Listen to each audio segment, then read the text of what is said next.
Жалпы Flippity'да өте көп әртүрлі тапсырмалар әзірлеуге болады.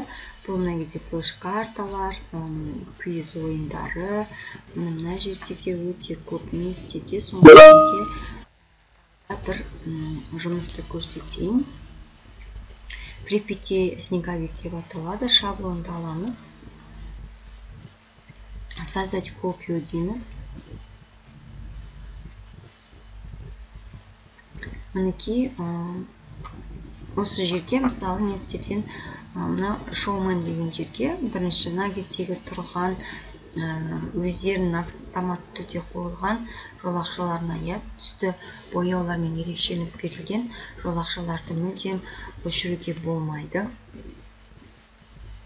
Өйткені ол арнайы бағдарлама болып табылады. Сондықтан біз басқаларын өшіріп тастаймыз. Және де мына жерге мен бүгінгі сабағыма қатысты тірек сөздерді аламын. Оқушыларға жасыру үшін менде мысалы музыка тақырыбына байланысты мен оқушыларға музыка тақырыбын ашатын сөздерді беруім керек. Мысалы, бірінші ол әрине домбыра. Одан кейін келесі жетіген. Одан кейін қорқыт атаны айтуға болады. Қорқыт ата. Одан кейін музыка тақырыбына байланысты топты айтуға болады. Қазақстандағы белгілі Музарт тобы. Мысалы, өзіңіз ала бересіз. Тағда жанрларды алуға болады. Енді өзіңіздің креативтілігіңізге байланысты, сабағыңыздың мазмұнына байланысты, яғни 3-4 тірек сөзді алуға болады. Мына кезімде 4-те, мен 5 тірек сөзді алайын, және де бір тағда музыка тақырыбына күй деп берейін. 5 сөзді алдым. Енді қайтадан мен файлыға барып, опубликовать в интернете. Бұл жерде дәл солай жүзеге асады әрекеттер. Окей, мына жерде мінекей ссылка келді, копировать етемін, және де жаңа жолдан оны ашамын, ставить етемін. Бізде ашылды мінекей, менің 5 сөзім ашылды. Мынау game жанындағы get the link here деген тұрады. Сол жерде берілген қою шрифтімен берілген сілтемені көшіріп аламыз да жаңа жолдан қайтадан ашамыз. Жаңа беттен. Мінекей, сонда бізде мынадай ойын шығады. Бұл поле чудеске ұқсайды, бірақ бұның ерекшелігі бар. Қараңыздар, мына жерде оқушылар әріпті айтады. Мысалы, сіз айтасыз сыныпқа келіп, бүгін балалар музыка тақырыбына 5 сөз жасырдым. Ол қандай сөздер екенін сіздер табуларыңыз қажет. Ол үшін сіздер маған әріпті айтып отырасыздар. Егерде әріп бар болатын болса, ұяшықтарға түседі. Егерде әріп жоқ болатын болса, мынау біздің ақ қаламыз ери бастайды деп айтасыздар. Енді көрейік, мына жерде мен өзім ұмытып қалдым. Мынау қандай аспап еді, білмеймін даже. А деп көрейін. А әрпі бар. Мінекей автомат түрде орналасты. Енді Р дейін. Мына жерге орналасты. Енді Т дейін. Мінекей ата деп шықты. Мүмкін Ж дейін. Міне Ж әрпі бізде бұл жерде жоқ. Сондықтан да қарап отырса, көріп отырсыздар, міне біздің ақ қаламыздың мұрны түсіп қалды. Оқушыларға ескерту қажет. Біз бұл ақ қаланы толық сақтап қалуымыз қажет. Мәссаған дейміз да, енді бәлкім Д әрпі бар шығар дейміз. Өкінішке орай Д әрпі де жоқ, енді ақ қаламыздың көзі түсіп қалды. Енді Қ әрпі бар шығар десем, бар екен 2 Қ. Енді бұл қандай сөз? О әрпі бар ма деймін? О әрпі жоқ, міне. Көріп отырсыздар, біздің ақ қаламыздың қолы түсіп қалды. Осылай оқушылар әріптерді атайды. Мінекей мен О соңғы әріпін жазамын. Және де бізде жұмысымыз аяқталды. Сонымен Қорқыт ата деген сөз шықты. Оқушылар дәптерлеріне жазып алды. Келесі сөзге келемін. Енді келесі сөзді ашамыз. Бұл жерде қандай сөз екен? Д әрпі. Д әрпі жоқ. А әрпі бар екен. Л әрпі жоқ. П жоқ. З бар. Не нәрсе. Сосын кейін негізі жаңа местерге айтпай кеттім. Бұл жерде подсказка деген де бар. Қазір тағы да артынан көрсетермін. Ана әрпіде жоқ. Мінекей басы түсіп қалды. Яғни егер де болмайтын болса, мінекей осылай ери береді. Яғни оқушыларға бұл өте қызық.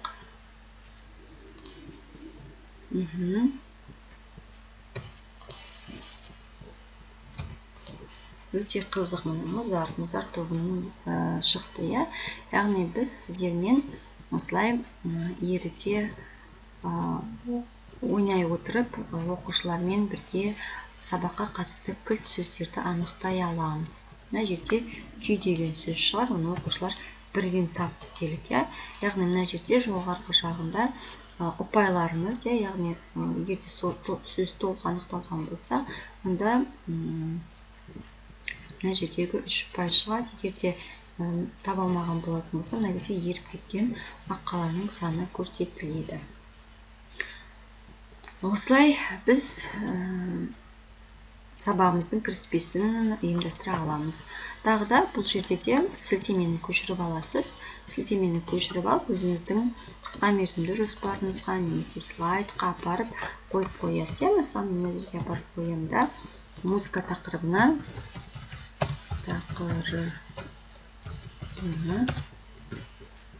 аққала ойыны деп, мысалы 8-ші сынып деп жазып қоямын. Яғни бұл сіздерде презентацияда да тұрады. Сіз осы сілтемені қайтадан жаңа жақтан ашатын болсаңыз, неге сізде ол автоматты түрде қанша рет ашсаңыз, сонша рет ойнай беруге болады. Міне қайтадан шықты.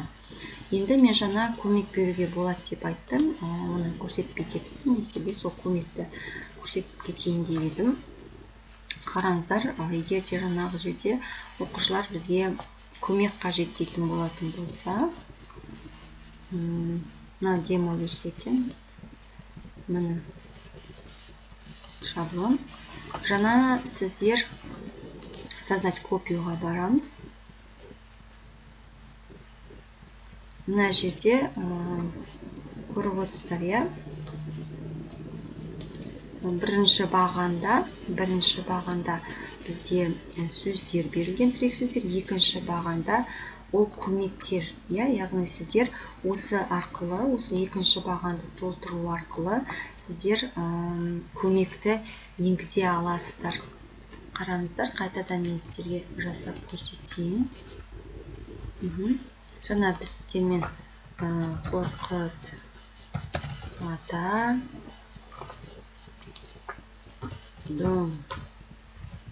домбыра жетіген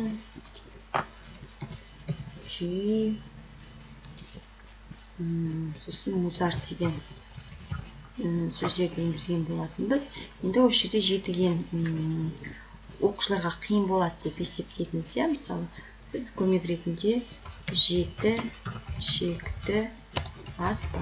Мен оңайын жазып отырмын. Енді оқушысыз өздеріңіз ізденіп айтасыз. Мысалы, Қазақстандағы танымал топ. Яғни сіздер осы тірек сөздер табуда осы екі сөз қиындық тудырады. Осы екі сөзге көмек берем десеңіз, осы екі сөзге де беруіңізге болады. Немесе барлық сөздер оқушылар үшін бейтаныс болатын болса, сіз осы жердің барлығына да көмекті енгізе аласыз. Егер де көмек берген жағдайда біздің ойынымыз қалай өзгереді, қазір біз сіздермен көрейік. Әнегеде копировать етемін, жаңа терезеден ашамыз, ставить етіп қоямыз. мінекей бізде шықты. Мұны сілтемені қайтадан копировать етіп, жаңа терезеден ашып қоямын. Қарап отырсыздар, мінекей бізде шықты. Міне, сіздерде жаңа алдыңғы ойында бізде екеу ғана болды ғой. Мына жерде мінекей көмек дегенді көрсетеді. Міне, егерде осы шамның үстінен басатын болсақ, мінекей Қазақстандағы танымал топ деп оқушыларға көмек шығып тұрады. Мысалы, біз қазір енгізейік. Ол Музарт қой деп оқушылар бірден тапты делік, Музарт.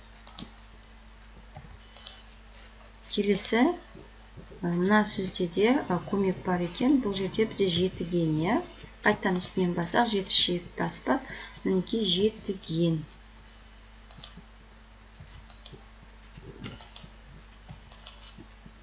Оқушылар тапты. Келесі, көріп отырсыздар, бізде көмек жоқ. Көрдіңіздер ме? Мына бізде көмек жоқ, астынан шам шықпайды. Міне осылай сіздер өздеріңіздің сабақтарыңызды түрлендіріп, кіріспесін қызықты етіп ұйымдастыра аласыз. Одан кейін осы тірек сөздерді қолдана отырып оқушылар сабаққа болжам жасай алады. Егер де орыс сыныбы болатын болса, олар осы сөздерді қолдана отырып сөйлемдер құрастырып айтуға болады. Шағын мәтін айтқызуға болады. Енді ол өздеріңіздің шығармашылықтарыңызға байланысты.